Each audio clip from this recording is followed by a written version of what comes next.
All right, guys, this is the new Mokwheel Onyx. And while at first glance, this may look like many of the other power station bikes made by Mokwheel, they're already known for making these style of bikes, the bigger frames, fat tire, and they are a part of what Mokwheel calls their power station e-bikes, because these can also charge and run via solar panels or power inverters that they sell optionally.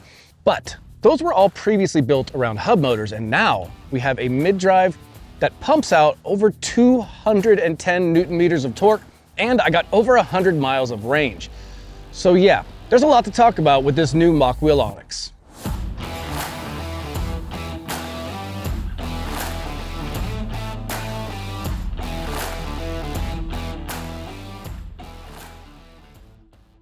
All right, so let's talk about some of the basics on the new Mokwheel Onyx. Now, this is shipped to you as a Class 2 e-bike, meaning pedal assist and throttle to 20 miles an hour, but of course, you can bump this up to Class 3 speeds. And not only the throttle you can set to 28, but the pedal assist as well. And then when I took it out on public lands, and you'll see here in a minute when I go on a ride, that you can unrestrict this or basically bring that speed limit up to the 30s. But even at full blast, I never saw over about 32, 33 miles an hour. It kind of fluctuated right there before it would finally top out. But I do say it's also kind of an unrestricted mode, because when you can surpass that 28 miles an hour, you're out of Class 3 territory and into that kind of unrestricted mode. Now, in terms of price, this is priced at $3,388. Now, that's a pretty steep price these days, but once you start looking at the build itself, all of the features, the full suspension, the mid-drive motor, the Shimano CUES drivetrain, the 4-piston Tektros, things start to make a little bit more sense. Now, in terms of weight, they say it weighs 89 pounds. I always test that with my test units when it comes in, and I put this one up on a scale, and it came out to right at 89.9 pounds. And I'm guessing that 0.9 pound difference is because these are optionally included. I don't think they're considered part of the normal weight of the bike. So adding the fenders in, because they're plastic, made it just a tad heavier. So I got just over 89 pounds. So all in all, kind of dead on the money with their weight estimations. Now, in terms of colors, this is the black and blue. So you've got your dark blue here on the frame and then black accents. But on top of that, you also have a jungle camo version for the hunters out there, or people who work on their properties and would prefer to have a camo color. You can get the jungle camo as well. And then there's also a brownish gray color as well. So you have a couple options there, everything from outdoorsy hunterish to more reserved, just kind of car paint job colors here. Now, in terms of size, they say this fits riders from 5'7" up to 6'9". Now, that's a pretty whopping tall range. I don't know anybody 6'9" that I could have hop on this and test it, so I just got to take their word for that. But at 5'11", I'm kind of on the lower end of their scale, 5'7" up to 6'9", and I found it to feel a little bit big, but not too big, just getting close. So if you're at that 5'11", 6 foot, it's gonna feel really nice. I'm sure 6'2", 6'3", it fits wonderfully. I would think at 5'7", it would feel pretty big, but that's just a guess on my part. You'd probably wanna just check a local retailer and sit on one first if you are at the very bottom end of that, because it did feel a little bit big to me at 5'11". Now, in terms of some geometry numbers for this frame, pretty long wheelbase here from front hub to rear hub at 50 inches. We usually see 45 to 47 at most, so a 50-inch wheelbase is a nice long wheelbase. And then we have a 31-inch standover height. The reach is 19 inches, but I say that with the caveat that you do have an adjustable stem up front. So as you kind of raise and lower that stem based on your reach and comfort riding position, that reach will kind of fluctuate a little bit between probably 17 and 20 inches all in all. Now, the seat post has 6 inches of adjustability, but it's a little bit differently set up than you're used to. So you see here, we have the linkage for the rear suspension going through the seat tube. Well, as you can imagine, that limits how far you could put down an actual seat post. So what they've done here is you have 3 inches of adjustability in the actual collared seat post here. But then you have another 3 inches of adjustability in this hand lever dropper post, which means I can just basically pull up on this lever and using my body weight, raise and lower it 3 inches, which is nice for not only just fit on the go, but also the whole purpose of a dropper post is to get that seat out of the way and let you be off-road standing in the pedals and let the bike move around a little bit without crushing up into you with that saddle. So it's nice to be able to kind of get that down and out of the way a few inches when you're riding off-road and a little bit more aggressive riding styles. Now, when it comes to things like max payload, this has a max payload of 400 pounds, and you can get it set up with other accessories like their trailers. Those of you guys who like to hunt, maybe bringing game out of the forest, things like that. Setting up a trailer might be a nice addition to this. But if you don't hunt, you just want it for everyday life, you can also put on rear racks. It does come with the rear fenders, and we'll talk a bit about those later because they were not my favorite fenders. And then you also have mounting points for things like a water bottle cage or other accessories. So between fenders, racks, and water bottle cages, you basically have all the creature comforts you need to kind of set it up how you want. Now, tires and wheels wise, we have 26-inch alloy wheels, and they're wrapped in a 26 by 4-inch wide fat tire, a nice all-terrain tread on them. And they are Chow-Yang tires. They have puncture resistance protection and reflective stripes on the sidewall to give you a little extra visibility should you be in low light conditions and a car kind of beam you with their lights. They'll be able to see those rolling discs go by before they see anything else, which is a nice feature. Now, on top of that visibility, you also have a front LED headlight with an adjustable angle on it.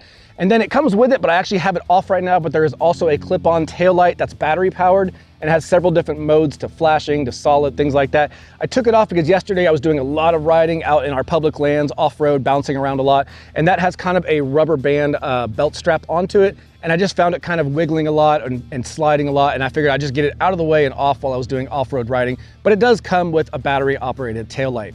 And aside from that, you don't have turn signals or brake lights indicators or anything like that, but you do have that front and rear visibility, and between the fenders, racks, and mounting points, you can bring all the gear you want for whatever your adventure is. All right, so let's talk about the power system on the Mokwheel Onyx, because that's where things start to get really fun. Now, normally in all of Mokwheel's power station bikes, they've always been hub drive motors, but this time around we have a mid-drive. It is the TruckRun mid-drive motor, and this thing is nominally rated at 750 watts, which is already a beefy mid-drive, but it can peak at 1300 watts and it pumps out 210 Newton meters of torque, which is some of the highest numbers, or probably is the highest number I think I've ever seen on a mid-drive e-bike motor. Now, you're probably wondering, well, how does that feel when you're riding it? And we'll go on a ride here and we'll talk about all of that, but I can say on paved surfaces and hill climbs, it screams up hills in pedal assist. It's very fast. It doesn't even feel like it's sweating. But if you want to throttle up hills, it's a little more reserved and a little slower to speed you up. That speed ramp is much slower and more reserved on throttle. And I believe that's by design, because otherwise mid-drives with all that power right at the cranks would chew through cassettes and chains very quickly if they were given full blast power on the drivetrains. So I think that's why that works that way. Versus pedal assist, I'm kind of initiating, I'm pushing manually on the cranks, giving that assistance too. It's not just jolting it like a throttle would at full blast. Now, it does have 3 pedal assist modes, 1 through 5, or you can have 3 if you want to change that in the settings. You can make them incrementally better at 1 through 5 or incrementally better at 1, 2, and 3. Aside from that, all Mokwheel bikes that I've tested, especially their bigger ones, have the intensity settings, which allow you to kind of set an overall power consumption delivery level. Basically, at an intensity 3 is where the bike ships at on a scale of 1 to 5. But on the low end, you could bring it down to an intensity of 1 and be very reserved, learn how to ride the bike, take your time. You can keep it in 3 like it ships, kind of middle of the road, or you can give it everything it's got, go to intensity setting 5, and then you still have your 5 levels of pedal assist, but now the whole group is just kind of leveled up a little bit at the highest intensity rating. Now, in terms of batteries, we do have this fat 48-volt battery here in the down tube. It's 941 watt hours with 19.6 amp hours. Plenty of juice for our rides. And this is also marketed as made to compliant with UL 2271 standards. Now, this battery and the bike has a 2-year warranty. And in terms of range, they say you can get between 60 and 80 miles. Now, of course, I put that to the test, myself and a buddy here at work. And on the minimum assistance test, so running in intensity setting 3, pedal assist level 1, so the lowest settings, we got 104 miles, a pretty massive range test. Now, I already knew mid-drives are always gonna be more efficient, but I think that I like that they estimate 60 to 80 because I went on a reserved bike path, around 9 miles an hour average speed, so we were not going fast, but I was getting good pedal assistance, and I covered over 100 miles, which is just really, really solid. Now, when I flipped that and I went to pedal assist 5, the highest level, maxing out the speed, I still got 44 miles on a single charge. So really impressive range numbers. And now the good thing about them conservatively estimating that 60 to 80 miles is because when I do take this off-road, then I can go play around in the off-road where you have more resistance to your rolling and it's gonna not be as efficient. And maybe then you'll be closer to that 60 miles in eco mode. But just know that on pavement, if you take it easy, you can go a very, very long way. All right, so let's talk about components because that's another area that they really went kind of above and beyond here for this build, more so than their other bikes in their lineup. So I'm gonna start with the drivetrain. So you can see here we have the new Shimano CUES drivetrain. This is a 1x10 setup. And the Shimano CUES has better chain retention. It's more solid and taut, I guess you would say, for the chains connection versus when we see like the Shimano Tourneys or the Altises, the lower end entry level stuff. That one has a lot more slop in the chain. This one feels a lot better, more suited for a little bit of off-road riding. Now, something built into this, you'll see this little inline through the shift cable, this little sensor here. Now what that is a shift sensor. So what that means is while that drivetrain is under tension with the mid-drive motor going along, if you were to shift and that cable was to move, it's going to kill motor power for just 1 second, just so that shift can happen and you don't shift under a really heavy high torque load. And ultimately that's just there to preserve your drivetrain. And so while if you shift going uphill, you're definitely gonna kind of stop your momentum and slow down a little bit.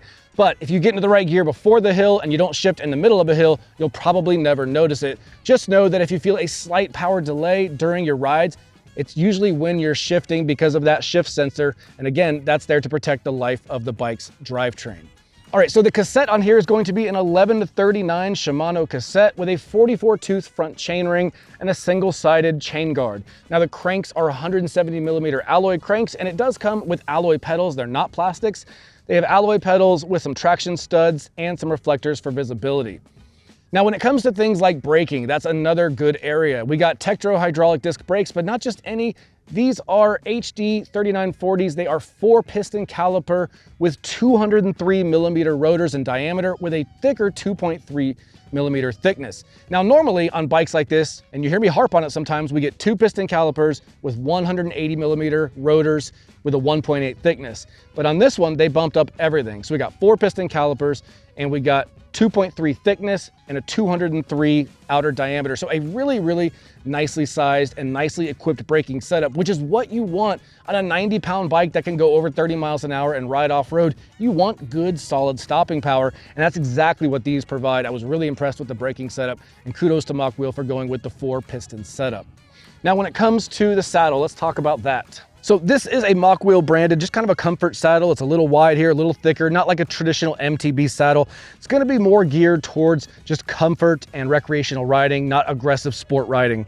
But you do have micro adjustments on the bottom. You have a hand grip on the back here to help lift the bike if you need to. But you see this little lever here, this is a hand actuated dropper post. So if I push that down, it locks down. Now if I'm riding on it with my body weight and I want the seat to come up, I just bring that up. If I want it to come down, I bring my hand down and my body weight will just push it down. I don't have to put a lot of work into it. And that gives you about 3 inches to work with, like I said earlier. But if you want more, you have another 3 inches here in this seat post with a quick release lever. Now, again, I'll just touch on why that is. It's because this linkage is going through the seat post. We can't have a very tall seat post with lots of range. So instead, they just broke it up over 3 inches in the dropper and 3 inches in the seat tube. But either way, you still get basically a full 6 inches of range for adjustability in the seat post itself. Now, up front here, actually, let's talk about this rear suspension. So here we have an actual air shock. It is, here's the cap for a Schrader valve where you can adjust air and you can lock it out with this little lever here. But this has nice articulation. I actually felt this all the time when I was riding the bike. At first, it almost made me think I had like a suspension seat post because I would feel it all the time. I added a little air to it with a shock pump, and I was able to get this really nicely dialed in, and it's surprisingly effective. Not only does it work well with this air shock setup, but with this linkage setup that they have, the way it works and the bearings they're using, it's a really nice flowy rear suspension. It actually really surprised me. They did a good job on that. It's not some super high-end brand, but it works effectively right out of the gate, and I was happy with it. Now up front, we do have a dual crown front suspension fork. Now this thing is beefy. We have fat stanchions. We have a through axle up front for support, 135 millimeters of travel, and some compression and preload settings. No lockout feature on this one. Now, one thing to keep in mind with a dual crown suspension is because these, well, stanchions up here, this dual crown setup, when I turn it, you see it will bump up against this little bump stop. It's got a nice protective cover so it doesn't damage the bike, but it limits how far you can turn those handlebars. Now, I was still able to turn around on a regular sized road, but on a smaller bike path or a smaller like sidewalk, you're not gonna be able to turn your bike around. You will need to kind of get off and lift up the back end and kind of turn it around, or find a cul-de-sac or a bigger area to make a rolling turnaround. You do lose some turn radius with this dual crown setup. Now, coming off of the handlebars here, we have all the cable management into these cable ties and then into the frames here. Now, the bar itself is a true like MTB style handlebar, 720 millimeters wide. It's an alloy bar with a slight rise here and a 31.8 millimeter bite for your stem. Now, on both sides, we have Mokwheel branded leather ergonomic padded grips that do lock on.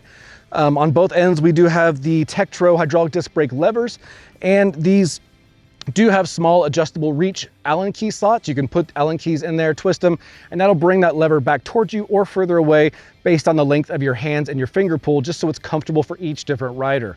Now, here in the center, we have this really cool kind of one-piece stem and display with adjustability. You have 30 degrees of adjustability, so you can bring it down forward for a more aggressive riding position or a little bit higher like I have it now for a more relaxed riding position. Here on the right side, we have our Shimano CUES 10-speed trigger shifter with a window so you can see what gear you're in. We have a little bell here. And then on this left side, we have the push throttle, which you don't always see on a mid-drive motor, so I'm glad they included it. But like I said, it's a little more reserved than you're probably expecting. The real power here is in the pedal assist, but the throttle is there and it will get you up to speed regardless, just not as quick as your own legs will with this chunky motor that we have. And then we have our PAS control pad here that manages this kind of really slick display. So let's take a closer look at this display, see what it looks like, and talk about its features, because you can do quite a bit in the display. All right, so this is the new Mokwheel display. As you can see, it's built into the stem. It's a really slick looking setup. I actually really like how this looks. Now, obviously, we're going to talk about kind of the ramifications of having a one-piece stem and display setup, but at the end of the day, it works great, it looks great. And let's kind of go over some of the features. So right here on the home screen, one thing I like is they kept the same user interface from all their power station bikes that even use a different display, but they kept the same just look. So if you're going from one Mokwheel, say you have a Basalt and now you're getting an Onyx, you already know this display and it's the same kind of flow. So here on the top, we have our battery bar. Top right, we have our PAS levels, which will change as we go through the control pads here. We have our speed in miles per hour, which of course we can change to kilometers per hour. I'll show you how to do that. Down below, we have the trip time, or we have time in minutes on the bike, which is actually at 1,200 minutes and over 176 miles we've put on this. So lots of use already. I'm gonna wipe off the raindrops as we go here. Now, if we want to go into the settings, let's hold the plus and minus and we'll go to technical settings first. Now here you get some of the basics, kind of just housekeeping stuff, right? So you can go and change the language. You have quite a few to pick from here. You can go and change the assist levels from 3 levels of pedal assist to 5, like I mentioned earlier. Here is gonna allow you to change between 36 and 48 volts. I don't know why you would change to 36, so I would not recommend doing it unless Mokwheel support directs you to. But if you need to, that is where you can make that setting change. Here you can change the wheel diameter if you had to. Tacho magnets can also be changed, and then you can factory reset the bike. But let's back out of this and go into the more useful everyday settings, which is going to be your function settings, and you're going to press and hold both left and right arrow buttons, and that takes us to function settings. Now the first one is going to be brightness, but as you can see, I went to unit. First one's going to be brightness, and you can see you have 3 levels. We're on the brightest, but you can set it to automatic as well. But I'm not going to change that right now just because I don't want it to get any dimmer. We already have low light out here. Units you can go into and change between kilometers and miles per hour. Throttle speed, this is where you can put a limit on the throttle. You see I've got it basically bumped as high as it could possibly go. I never got over 33 miles an hour, but I wanted to push it higher just in case it was capable, but I never saw more than 33. Now, if you wanted to bring that down, let's see how low you can go here. You can go to 20, class 2, but you can even go as low as, there you go, 0 to 99. So you have the full range, but I would just say that you're not gonna really be able to use it past about 32 miles an hour. So I'll bump that back up to just the standard class 3 at 28. Now to save it, after you've got it to that number you want, you tap the power button and that saves it and backs you out. But when you go in, you'll see it's back at that 28. Now, as we go down again, we have assist speed. This is where you can put a speed limit on the pedal assist at each level of pedal assist. So right now in pedal assist 1, I've got it at 16, but it came more like 10 miles an hour at level 1, which is why we had that 9-10 mile an hour average on that minimum assistance range test where I got over 100 miles. So again, to save that, I'll just tap the power button. We'll go down to level 2. Same thing, it's at 19. We'll bring it down a little bit. put it at 15, tap the power button, and so on. And then you can put that final one as high or low as you want based on what you're doing with the bike or who's riding it. But basically, anybody from a newcomer to someone who's really advanced can ride on this bike, and you can set speed limits that work for each person, which is a nice little touch that they offer. Now below that is my favorite feature, which is the intensity setting. So again, 5 is the highest, but you can go all the way to 1, and it ships to you at level 3. So right in the middle of the road of its kind of overall power. And if you want to dial it back for a new rider or someone who's more nervous or just learning, this will slow things down, but still give them 5 levels of assist to learn from. And then if you want everything it can do, go to level 5, keep it there, and you can just keep that the way it is. Now, riding modes down here, this is one where you can kind of pick between having only pedal assist or having only throttle and motor, or the way it rides like a normal e-bike, both throttle and pedal assist is the way it's set right now.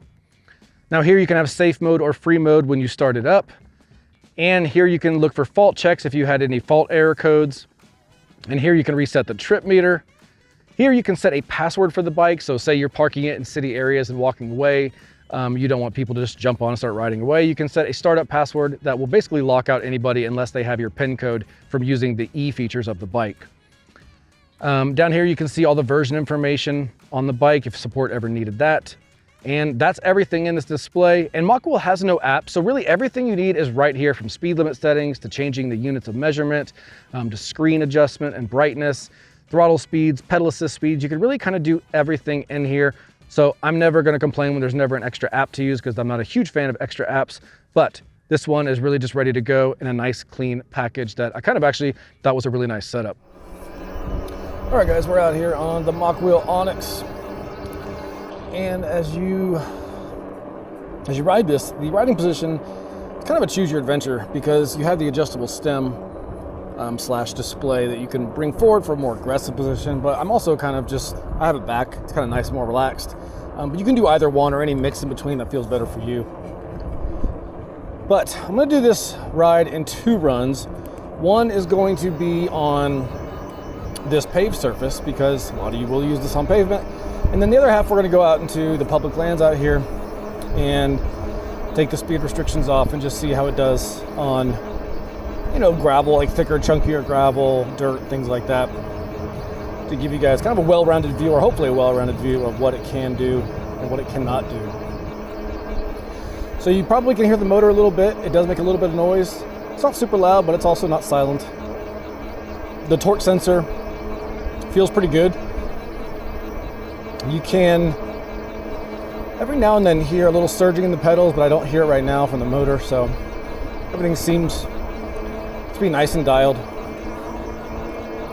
Let's get over this there's like a little downhill and an uphill around the corner here, but let's see what speed we can get it to on throttle. Now it came limited to 20 miles an hour on the throttle, but of course I bumped that up just to see what it would do. And so we'll just go ahead and try that now. 3, 2, 1.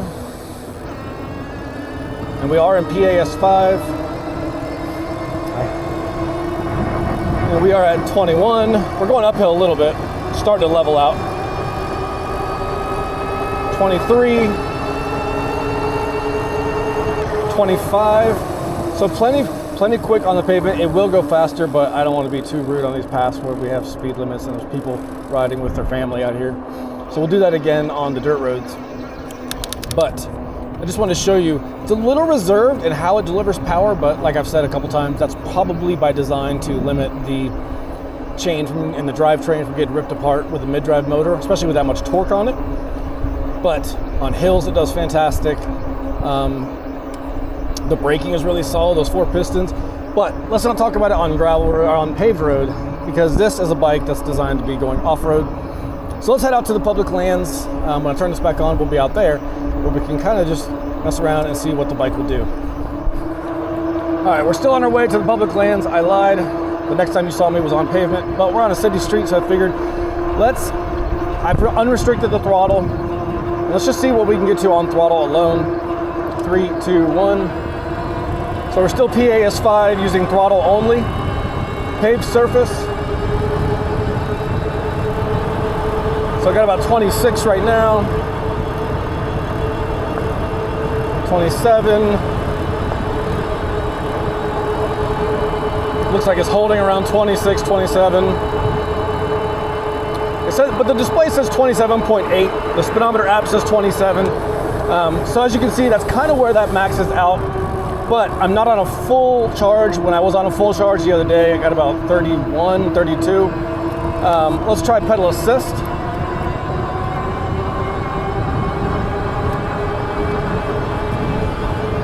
So we're at 25, 26.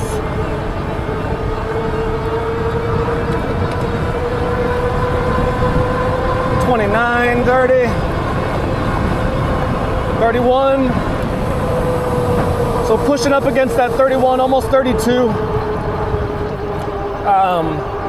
I was using a decent amount of effort, nothing crazy, I'm not out of breath, but I was, using relative effort to get it up to speed. But when I come back, let's be out in the desert and play around with the bike off-road.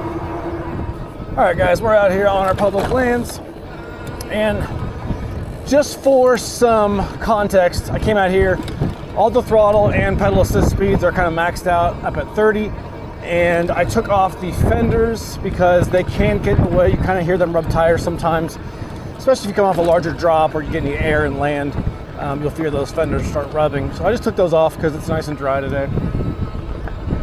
I did leave the kickstand on, so you'll hear that slapping from time to time. But with an 80, 90 pound bike, I don't like picking it up and down off the ground a lot.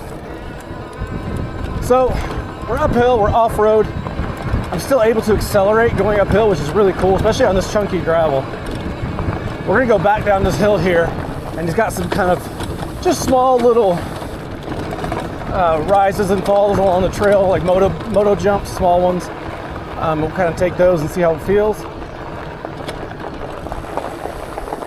We'll also test out those brakes.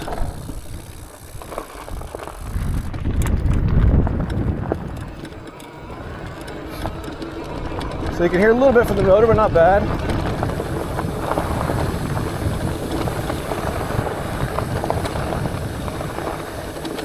Let's see where this picks up.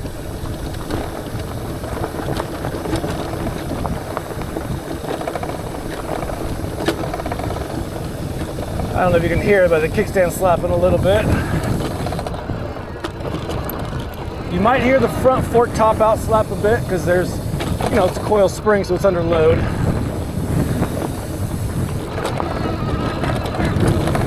But you can hit these pretty hard.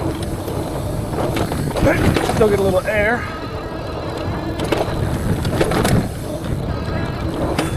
There we go. You hear that fork slap out when it leaves the ground.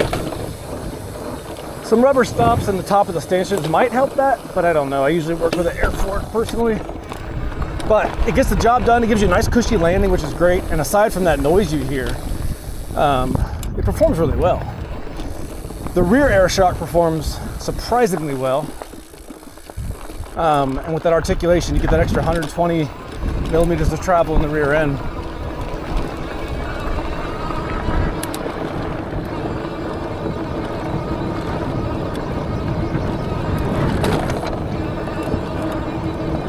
This looks smooth right here, probably the smoothest section we have. And I'm going uphill. It never looks like it on camera, but we are going uphill. We're accelerating a little bit.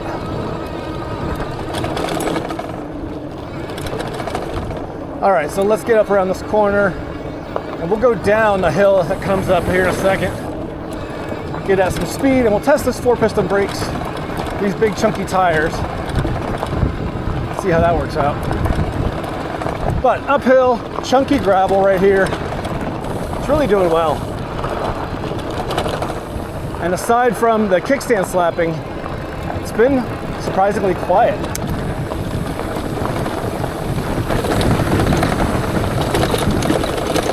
Except for that was pretty rough. But again, the two things I mainly hear is the fork slap and the kickstand. There you go. So I'm still just using throttle right now.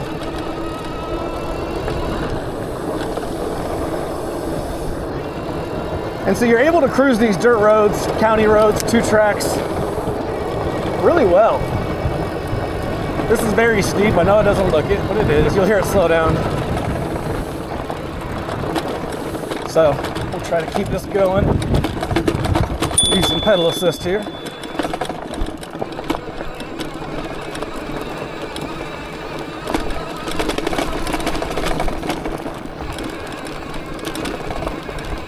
There we go to the top.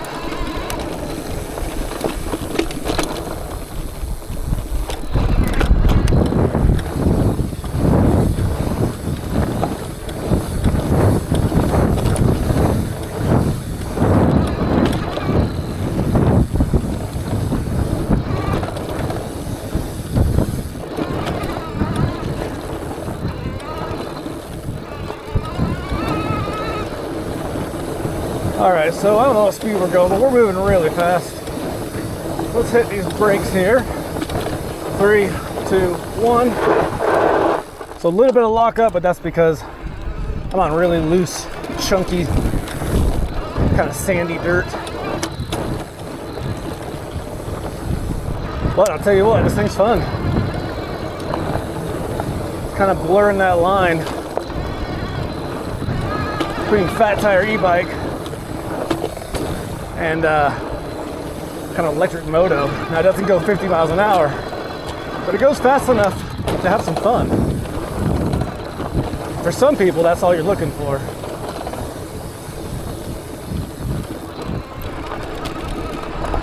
All right, so now we're back on the 2-track.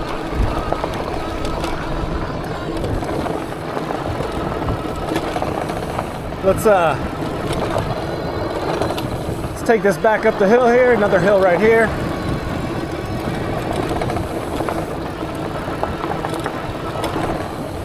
All right, to the top of the hill.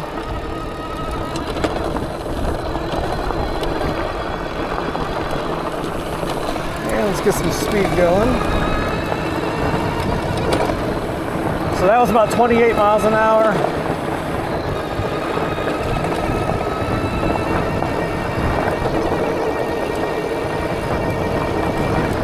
Looks like we're gonna hold there. That's why I showed you the pavement top speed, because it's just a different rolling resistance off-road. You're not gonna have that same smoothness that lets you go as fast. But cruising around 28 miles an hour on chunky gravels, that's no easy feat for an e-bike, especially when the bike weighs 90 pounds. So taking this to wilderness areas, and, or you know, whether it's hunting property or just messing around scouting the property or public lands, or even just your weekend fun bike in the dirt, as well as something to cruise around RV campsites. But the ability to go kind of just explore the back roads, it's a nice feature. Got a lot of these dips here. Try not to eat it. All right, this is very chunky. Probably tell already.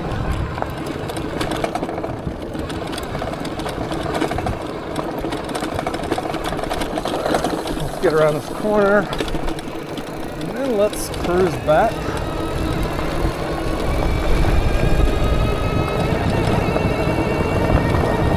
And so we're up over 28 again. I'm gonna brake just a bit because we got a corner, and some of these corners are blind a little ways. There we go. But as you can see, no problem accelerating. And we're basically holding between 24 and 28 miles an hour on this dirt road.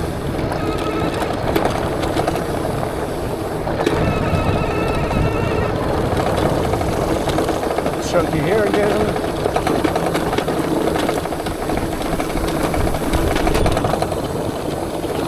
I come off the saddle because even with full suspension, you can definitely feel all this chunk. I would assume most of you guys have a milder gravel roads, but southern Utah, the deserty roads get a little relentless.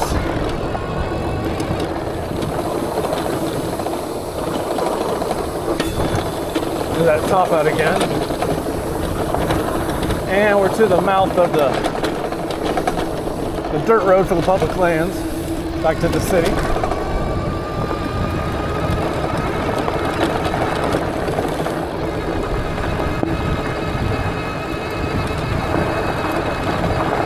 So like this regular gravel, it feels smooth. It's the chunky stuff that has baseball-sized rocks that definitely definitely gets rough on you. Well, let's go back and put it up on a stand, and we'll talk about it from more of an ownership standpoint. Things just to be aware of. But as you can see, whether it's city streets or just having fun off-road, the bike can do a lot. It's just fun to mess around on. Just remember, the throttle is not a full blast throttle. It's there to kind of keep you cruising and manage that drivetrain lifespan. But other than that, the pedal assist is super strong on hills, which is fun too, because you can just climb straight up them without any concern at all. But let's go back and talk about those kind of pros and cons from an ownership standpoint, and then we'll wrap up the review. All right, so let's talk about the Mokwheel Onyx, less from a review standpoint about how great everything is, and more from a realistic standpoint about when you own it, things that maybe you'd like to know that aren't as clearly obvious when you're on the product page. Considering paying for this, you don't want to get it home and find out there's some surprise you didn't know about. And so I try to cover some of the things that are not really talked about, but they're good things, and then things that are not really mentioned, but they could also be on your radar as just an FYI that you know before you make a purchase. So I'm going to start off with some of the things that I like from an ownership standpoint. So first things first, you have the new Shimano CUES drivetrain. Now that's a twofold reason I like this. One is it's the newer, higher tier drivetrain with some of the latest tech from Shimano, but we have more cable retention, or not cable, more chain retention built into a stronger spring on this derailleur, which allows for more riding off-road with less chain slaps and less dropped chains.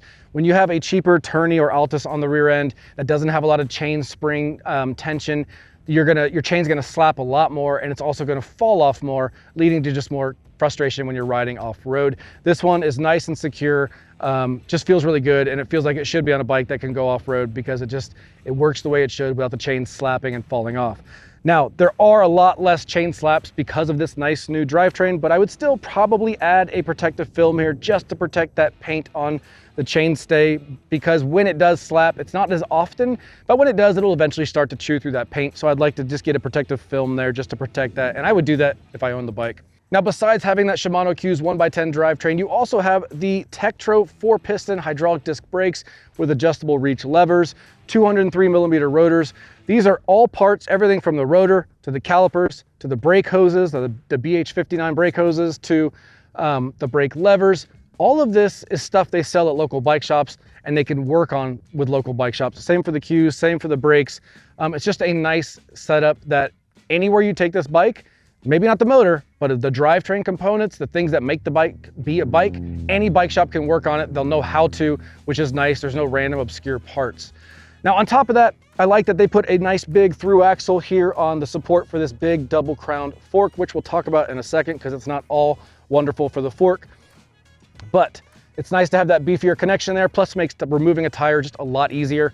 And then one overall thing that I think any mid-drive owner, potential mid-drive owner, should be aware of that is a really nice kind of just hidden benefit that nobody talks about, but they probably should. If you get a flat tire on this bike, rear or front, it's the same process as changing a flat tire on the old bike in your garage with no E-system, because there's no hub motor in it with wires coming back and all that. You simply pull out the through axle, drop the chain, pull the tire out, change a tire or tube, whatever you got going on, and put it back. You're not gonna be stuck lifting a big 40-pound hub motor wheel out of the back. Both wheels are gonna be light-ish. They're still 26 by 4 inches, but they're still easy to navigate and work on the side of the road, versus a hub motor. If you get a flat tire on the side of the trail with a hub motor, it's a lot more of a headache to change, and most people just find a way to get it home and do it at home. But with a mid-drive motor, the benefits of working with your tires, changing tires, things like that, side of the road maintenance, much, much easier and friendlier to your back. Now let's talk about some of the things that I would say just be aware of that were not my favorites. So while I did love having the shift sensor here, a couple times off-road, I think I hit bumps so aggressively that the chain or the cable wiggled in here from the vibration of the off-road riding, and that caused the sensor to intermittently cut power. It didn't happen often, but it did happen, so it's something to be aware of. On top of that, we have this dual crown fork. Now, is dual crown necessary for this type of bike? Probably not. We could probably go with a standard fork because we only have 135 millimeters of travel. So we're talking like downcountry mountain bike, aggressive XC or cross-country style short travel mountain bike. And you could probably just do like a thicker 36 or 38 millimeter stanchion on a traditional bike fork, and it would bring the weight down and it would be just as effective. And then on top of that, this dual crown fork, while it has that meaty look, has some top out slap And what that means is when you're on the bike, the coil spring is under tension, which it should be, and it's creating that cush. But as soon as you jump off a curb or a dirt jump or whatever you're doing, that front end slaps out because of the spring tension, and you can hear that metal on metal slap out each time. Now, is it breaking anything? No, it's designed to do that. It's just kind of an audible thing that was getting a little bit on my nerves. Again, a standard air fork with 36mm stanchions would really set this bike off and just kind of level it up altogether. But it's not a deal breaker, just something to be aware of. And you do lose some of your turning radius with that dual crown setup because it does bump the frame, versus if this was not here and it was a standard fork, it'd be able to turn much, much sharper. Other than that, this was a fun bike to ride. It's really fun off-road. It's great at hill climbing. And if you wanted the benefits of a mid-drive but still wanted a fun fat tire e-bike, this should definitely be one you should check out. All right, guys, so there you have it, the new Mokwheel Onyx, a really kind of aggressive take on what we know as a fat tire bike with that massive 210 Newton meters of just hill climbing power.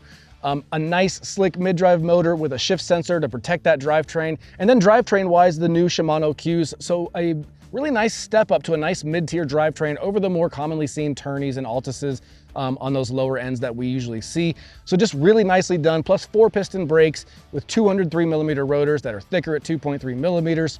Just a really fun bike that I, again, got between basically 45 and 105 miles. So lots of potential for this, everything from a ranch bike, a hunting bike, to just something around town you want to drive every day that has just lots of confidence. This is a bike that can get it done. Now, is it perfect? It never is, no bike is. I'd rather see a standard front fork that doesn't limit turning radius like we talked about. And I wasn't a huge fan of these fenders. They were kind of more headache than they were benefit. But with those small gripes aside, this was a really fun bike to ride. And depending on your use case, this could be one that makes your short list to take a look at. Now, if I missed anything, drop a comment down below. I'll find that out for you and get it back to you. And until the next review, guys, I'll see you out on the trail.